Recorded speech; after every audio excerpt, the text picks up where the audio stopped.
maioria dos brasileiros nem ficou sabendo, mas por muito pouco, um ataque terrorista não destruiu o Palácio do Planalto em Brasília. O atentado foi há 22 anos e terminou com uma pessoa morta. Uma negligência do Estado que até hoje é discutida nos tribunais.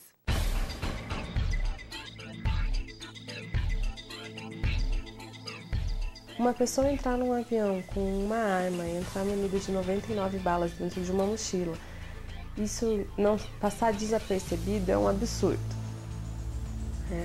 Depois falou-se muito nos Estados Unidos, no 11 de setembro, do como aconteceu, por que aconteceu, mas aconteceu aqui dentro e ninguém falou nada.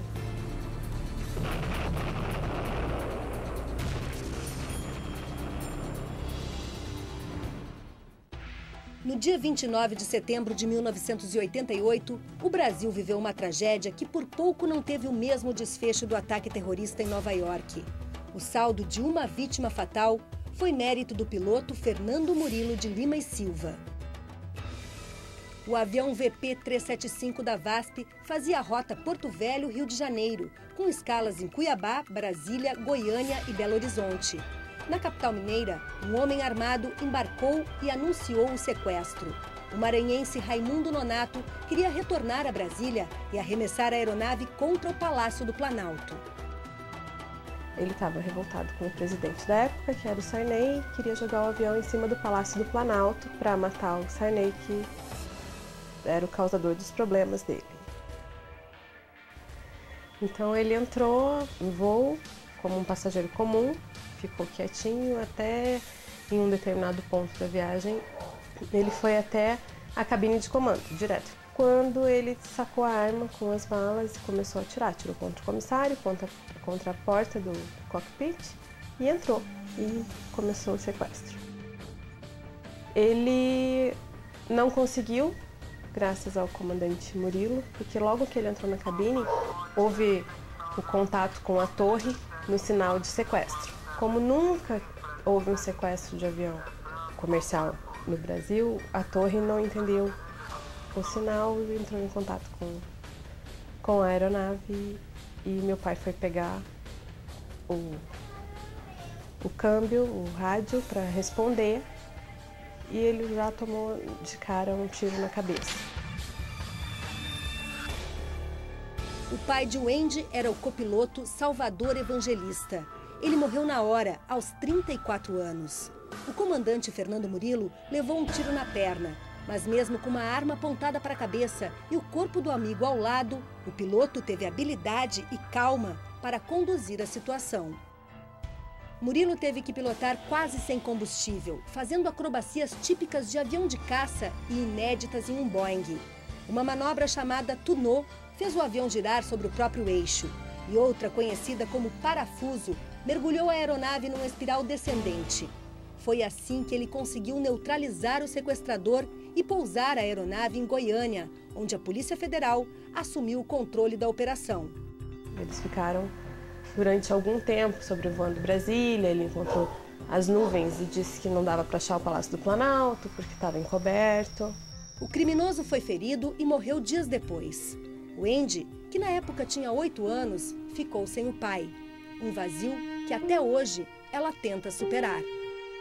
Muita saudade, seguido de muita saudade. E muitos anos depois, a revolta mais por não ter um pai. E mudou totalmente a minha vida. Desestruturou tudo. Era a base da família, inclusive base financeira. Hoje o Wendy é psicóloga, casada e tem 3 filhos, essa família linda que a gente está vendo aqui. Mas na época da morte do pai, ela era só uma criança. E a tragédia mudou a vida dela. Passou a morar com os avós e enfrentou dificuldades financeiras. Por isso, anos mais tarde, Wendy resolveu entrar com uma ação contra a Infraero. E a Justiça Federal do Paraná concedeu uma indenização por danos morais ao Wendy e aos pais de Salvador. Quando dói no bolso, as pessoas tomam atitudes. Em uma primeira análise, a Justiça determinou o pagamento de R$100 mil para Wendy e outros 100 mil para os avós dela. O advogado da família recorreu da decisão ao Tribunal Regional Federal da 4ª Região.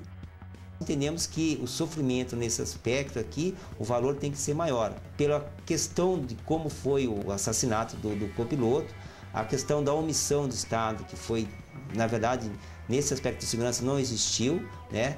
E a gente entende que esse valor, perto da capacidade de pagamento da Infraero, é ínfimo. O Wendy mora nesta casa simples em Curitiba. Conta que fez todos os estudos, inclusive a faculdade, com bolsa, a ajuda da madrinha e também de uma pessoa especial, Fernando Murilo. Eles se reencontraram 20 anos depois do sequestro. O amigo do pai virou também amigo da família e padrinho da filha mais velha, que não por acaso se chama Fernanda. Foi reencontrar o passado. Toda vez que a gente se encontra, alguma história do meu pai surge. E assim eu consigo melhorar as minhas recordações e manter vivo o que acontecia. A filha de Salvador, que nos poucos, mas intensos anos de convivência com o pai aprendeu tanto, quer agora ensinar aos filhos. O que eu espero é que eu consiga ajudar os meus filhos um pouquinho mais com o que eu consegui da justiça. Porque para mim, eles não têm mais como repor o que tiraram.